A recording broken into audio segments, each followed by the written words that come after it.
Pardon? I can relate to you, kids, I've been back home for quite some time. Let alone not being able to find a full-time job, let alone get a place to live. I still have to live at home because there's no housing except for single individuals or not just starting out families. Let alone have a full-time job. I've been working part-time now for past 5 years because I can't find full-time work within my own community.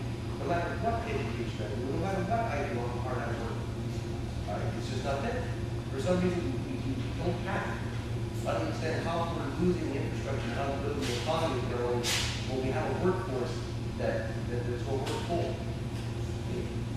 So I can understand how we educate people who want to come back home because there's nothing there. Some of the stuff that we talk about like relates to tools of good governance, accountability and transparency, ensuring that community members are informed and how we keep them informed. But one of the important tools is that where membership control governance is the bylaws. And what bylaws do we have in the community? And what are the bylaws? And when was the last time bylaws were amended or developed to address specific issues? The Indian Act identifies all these areas of authority that First Nations have in developing bylaws. And I called the band and asked them for the bylaws. And the only ones they had were the vehicle bylaw, the dog bylaw. There's only 3 or 4 bylaws. And we said, well, where's the bylaws around conflict of interest? Where's bylaws regarding good governance and code of ethics? And some of the fundamental bylaws for governance that we need in the community, and they're not there. We can't find them. And those are some of the things that we need to look at, because if we have those in place, that is what governs us, and that's how we move forward. And transparency and accountability is a natural occurrence when we have those structures and those tools in place. And following the bylaws comes our policies and procedures, because they have to follow what our bylaws say. Our bylaws say this is how we govern. We have a 12-member council and chief that we have, and they meet monthly, and they have these portfolios, and they are accountable to membership through these methods. Those are identified in bylaws. We put those structures in place, and it's the membership that has the authority to do that, and direct counsel to do that. And we need to ensure that that's happening. And when we have that, then transparency is going to be automatic, because we're creating it. We're requiring membership to do that, or council to do that. Right. Just to go off, when I came home, I had a background in customer service. I had very strong phone reserve. My last job was working at the bingo hall part-time as a promotions assistant.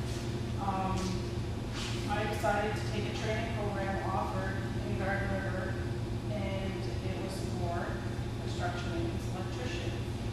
So I took that program through Sioux College. It's an all-native program offered to all First Nations in the area. And part of that program was a month placement through additional funding that the Aboriginal Friendship Program found.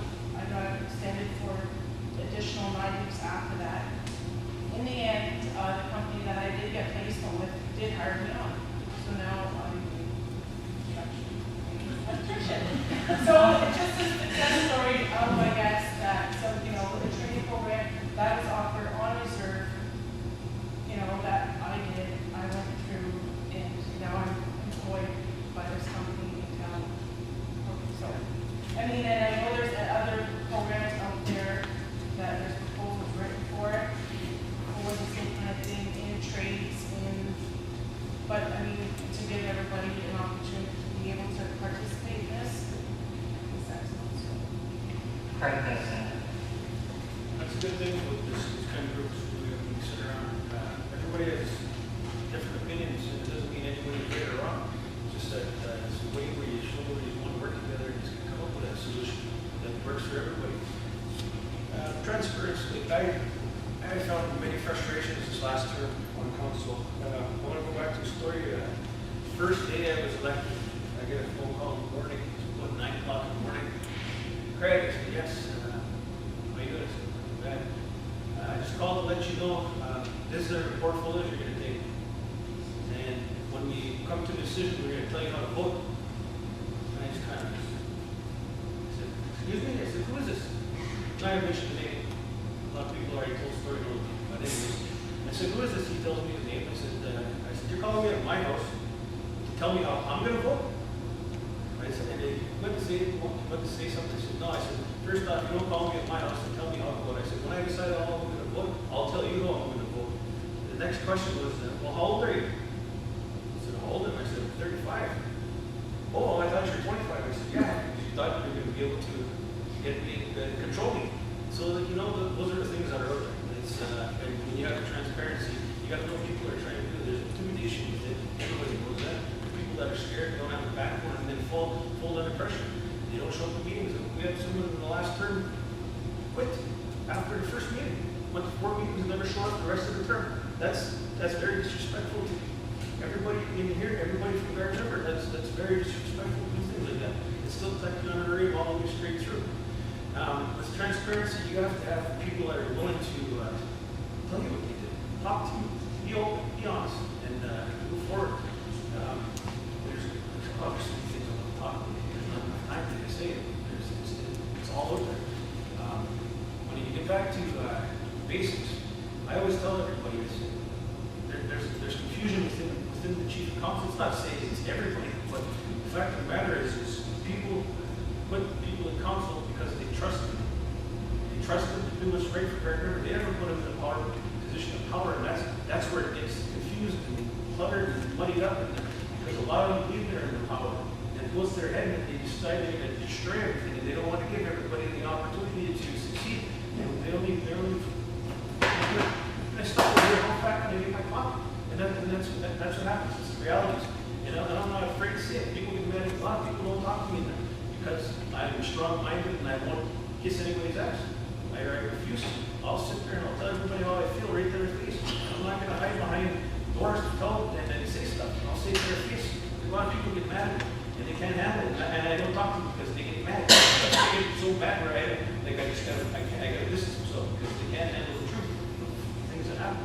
That's just an unfortunate reason, and that certain things are done the way they are. But the fact of the matter is transparency is the only way you're going to be able to know who you're going for, what you're going to do, if you want to represent yourselves. Yeah, but I see, like I said, that's many things I want to say, and I see a lot of people saying this now. Go ahead, Caroline. We were talking about policies, procedures, and bylaws. I just want to say that my experience with bylaws, policies, and procedures, and I think you heard some of the candidates here tonight say that those things have been breached. So when you're talking about if you get into council and you want to make some of these changes, like putting in policies, procedures, and bylaws, remember that what you need is not just to put those things in place, because some of those things are in place, they're just not followed, and they've been breached. What you need to do is make sure that there's enforcement and monitoring of those policies and procedures and a process that addresses those things, not just the policies and procedures in place, because there is something that's in place that they're just not followed and they have to. So those are the things that happen. Well, first of all, I want to say I'm really impressed by what everybody came and said tonight, all of the candidates. And I also, like most people, talked about change, and that's why I'm involved in this election, because I really figure there's an urgency for our First Nation to have change, because there's an awful lot of corruption, lies, and people just looking after themselves rather than looking after the community. And when I say community, I mean the land and the buildings and the waters and the people. I mean, we're all community. And I really feel what Dave suggested here about the use of technology and getting into that will be a big, big thing in change. And I'm really behind that. And what I wanted to say, whatever happens on September the 15th, I think we as a group should all get together and stay together on this one issue, just to make it more transparent in all ways. And that's it. Blaine brought up the idea of like economic development. If you're a attaching yourself to that. In order to move a little bit ahead and make change, I mean, how many of you would love to have your own house if you were young starting out? You can't even get an apartment down there. Rankin has apartment buildings for how long? They probably went into deficit first when they made the apartments, but years later they probably made a profit. We've been waiting for this amazing study on the industrial park, not mentioning the name who runs economic development, but come on. How many people have had businesses ready to move into the industrial park? That was 20 years ago, 10 years ago. I heard about the industrial park. It's not moved forward anymore. We're going to do another study. There are people making big bucks on studies. I'm not sure if they're friends or what's happening, but I'm telling you, there's a bunch of people here advocating tonight for change. If you're stuck looking for a council member that you don't know, vote for the one that has never been, perhaps. Because at least they'll come in. They can't do any worse than the ones who've been there. You're right there.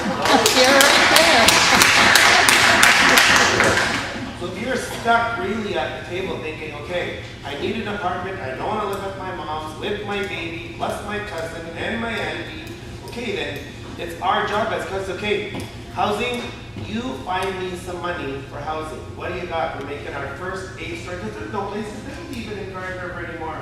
We want to be like Hollywood, living in the hills, but there's no water over there, there's no power over there, but we're running out of spots. It's swamped in one section.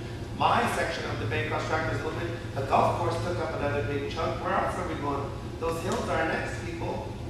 We've got to keep up and start going way more than ever. And all of us who have little ones in our lives, they're the ones that are going to be pissed off at us again 20 years sitting at the Friendship Center and saying, yeah, well, they said they were going to do that back then too. You've heard it, I've heard it, you've heard it, you've heard it. We've all heard this. I heard this when I was a child with the band. Now I was like, come on, we have the chance. The first time I feel, I was telling Natalie on the break, this is the first time that I feel that Garden River's really going to have the chance to make change. In my analysis of Garden River, this is the first chance where the young people have a chance to get their voice heard in the council with old people who want change too. So we're no longer at opposite ends of the table.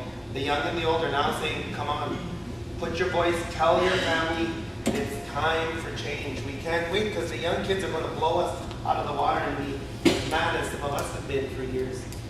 And it's time to let them be happy and to be proud of what we've achieved. And I don't mean we're going to make a clean sweep of the band stuff, because there's always that fear they think we're getting rid of them all. If you're not doing your job, well, yes, the whole world has to reevaluate. But if you're doing your job and it's in the same line of moving forward for the benefit of the community, well, what are you worried for? Political change doesn't mean firing. Political change is a chance to refresh and to rebreathe and to regroup. But everybody gets frightened of change. Change is the most exciting thing about evolving. And we are totally like, you just have to look at the dynamics in the community with crime. Our kids are begging for things. In 2012, we have a facility. What's there?